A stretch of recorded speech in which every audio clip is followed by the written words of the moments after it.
चला तर मंडळी, आज मला जायचं आहे माझ्या आजोबांच्या घरी, जिथे 30 वर्षांनी देवीची जत्रा आहे आणि तेथे एवढ्या वर्षांनी जत्रा आहे म्हटलं तर मग मला तर जावंच लागणार। सर्व कझिन्स, मावशी, मामा वगैरे सर्वजण भेटणार होतो इतक्या वर्षांनी। चला तर मग मी निघाले आहे प्रवासाला। खूप वैतागले मी या प्रवासासाठी, कारण चक्क 5 तास प्रवासात आहे। मध्येच टीसी सुद्धा आले होते, जे की सर्वांचे तिकीट चेक करत होते। आपलं महाराष्ट्र सुद्धा एवढं नियम पालन करत नसतील, तेवढे नियम कर्नाटकमध्ये पाळतात। एकदाही मी बसमधून खाली उतरले नाही, कारण मी डायरेक्ट तिकीट काढलं होतं।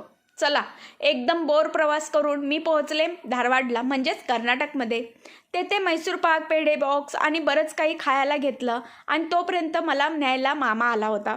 येताना हे धारवाडमधील दृश्य खूप वर्षांनी पाहते। घरी जाताना मामाने मॉलमध्ये मला नेलं। सध्या उन्हाळा सुरू असल्याने आणि तसेच सर्वजण आल्यामुळे मामाने सर्वांना आईस्क्रीम आणि कोल्ड्रिंक्स वगैरे घेतले, म्हणजे आईस्क्रीमचे फॅमिली पॅक वगैरे असतो ना, ते घेतले आणि कोल्ड्रिंक्स पोहोचलं माझ्या आजोबांच्या घरी। बघा, अशी दिवाळीमध्ये एवढं डेकोरेशन नसतं ना, तेवढं डेकोरेशन केलंय। मस्त वाटतंय ना, सगळीकडे लाइटिंग बघायला। ही आहे माझे आजी, हे आहेत माझे पप्पा, जे की मम्मी पप्पा आणि मावशी काका 2 दिवसाआधीच आले होते जत्रेसाठी। हे आहेत काका, मावशीचे मिस्टर। मस्त सगळे भेटणार आहोत आता आम्ही। मावशीची मुलगी सुद्धा आली होती, ही आहे मावशीची मुलगी।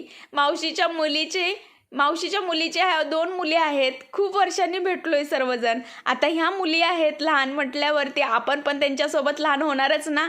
चला, थोडा डान्स सुद्धा एन्जॉय करूया म्हटलं, कारण मी त्यांची आहे मावशी। त्यानंतर फ्रेश झाले, सर्वांना भेटले, छान वाटलं सर्वांना भेटून, गप्पा मारत बसलो होतो छानपैकी। त्यानंतर जत्रा पाहायला जायचं होतं, म्हणून सर्वजण तयार झाले।